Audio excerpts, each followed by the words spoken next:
Buongiorno a tutti, oggi torneremo a parlare di recensioni. Cosa recensiamo oggi? I classici monitor per meglio dire. Allora, come monitor, quale di solito faccio comprare ai clienti, quale consiglio? Ovviamente come marca siamo arrivati a qualsiasi marca, cioè non c'è una marca specifica per monitor per PC fisso, quindi potete andarvi a sbizzarrire su classici pannelli Acer, classici pannelli LG, classici Asus, classici AOC. Gli AOC sono poco conosciuti, ma sono veramente ottimi come qualità, prezzo, si vedono benissimo e costano soprattutto poco rispetto a marche invece pubblicizzate.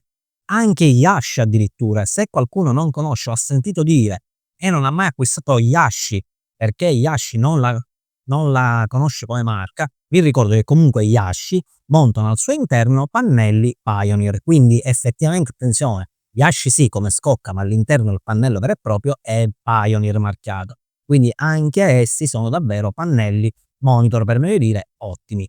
E cosa deve avere come caratteristiche un pannello? Ovviamente si deve vedere bene, quindi deve avere una grande risoluzione. Chi è più fortunato, fra virgolette, a livello di spesa, ovviamente non si fermi a 1080 pixel, quindi il classico Full HD, ma vada oltre il 1080, quindi in questo caso acquisti un 4K, soprattutto quelli che devono giocare. Quelli che devono giocare hanno bisogno di più frequenza, quindi andate a comprare dei pannelli che abbiano un'alta frequenza. Quindi solo questa differenza fra un utente normale che deve soltanto visionare quello che fa il computer e un utente invece più che va nel mondo della grafica, dei giochi, che fa il grafico, allora lì ha bisogno di un pannello un pochettino più performante, ma molto più costoso, perché vi ricordo che qualsiasi pannello super giù lo incominciamo a trovare dalle 70 € a salire. Quelli 4K con molta frequenza invece possono anche costare dai 450 a 500 €. Quindi dipende quello che dobbiamo andare a fare, scegliamo il nostro pannello seguendo queste piccole caratteristiche. Come marchio, ho detto ormai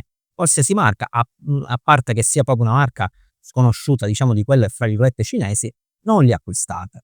Oggi per esempio qui abbiamo un LG ancora incartonato perché mi è arrivato da poco da Amazon, non l'ho potuto ancora disimballare, un monitor praticamente della LG, e questo è un 24 pollici. Allora, questo monitor perché io lo consiglio? Intanto è un IPS, è un AMD FreeSync 24 pollici, quindi la misura secondo me potrebbe essere anche ottima. Io per esempio personalmente per me utilizzo un 27, ma perché mi trovo veramente col 27 del lavoro che io faccio ho bisogno di avere un pannello molto più grande, però per un utilizzo normale il 24 sta veramente bene.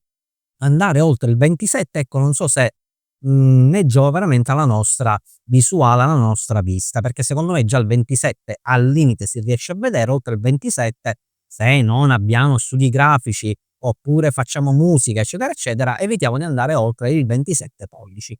Comunque questo di qui, a prescindere che come potete vedere qui, diciamo corrente c'è una lettera E, non vi preoccupate perché comunque è diversa la dicitura della corrente ora come ora nel 2024.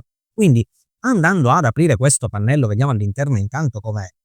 Vi posso dire che come pannelli LG, ovviamente i pannelli LG fanno pannelli ottimi, si vedono bene, la frequenza è ottima, soprattutto perché questo pannello lo consiglio? Perché c'è il tra virgolette "il discorso e l'aiuto" di avere un pannello che è multimediale. Multimediale che significa? Che al suo interno ovviamente troveremo, fra virgolette, le casse incluse, l'audio incluso praticamente nel pannello, che è una ottima cosa. Perché è una ottima cosa questo di qui?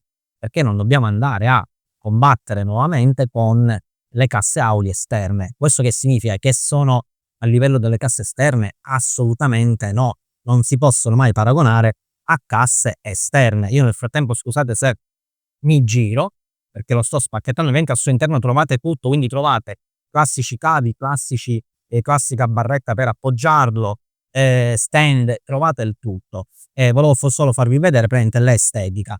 In questo caso per esempio questo pannello è completamente bianco, ora vediamo se lo possiamo uscire.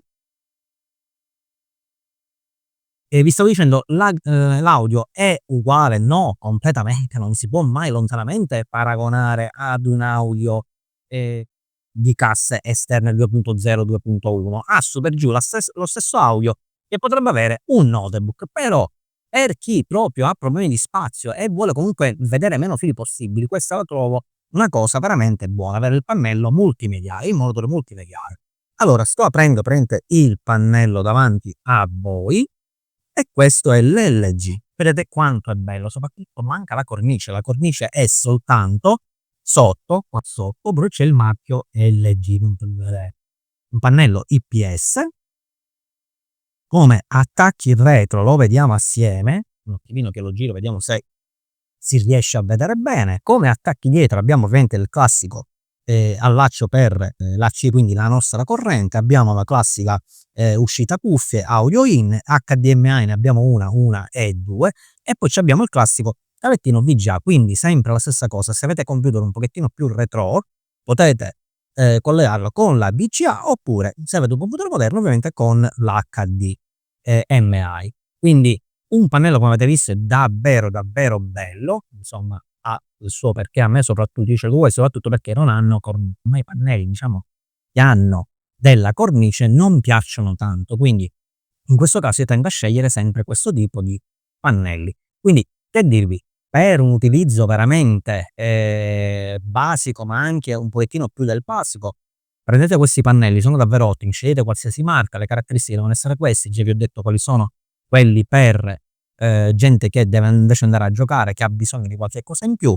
Questo qui lo potete trovare intorno ai 102 €, 103 € come prezzo. Questo perché? Perché è multimediale, quindi praticamente ha integrato al suo interno anche l'audio. E dirgli ciao a tutti al prossimo video.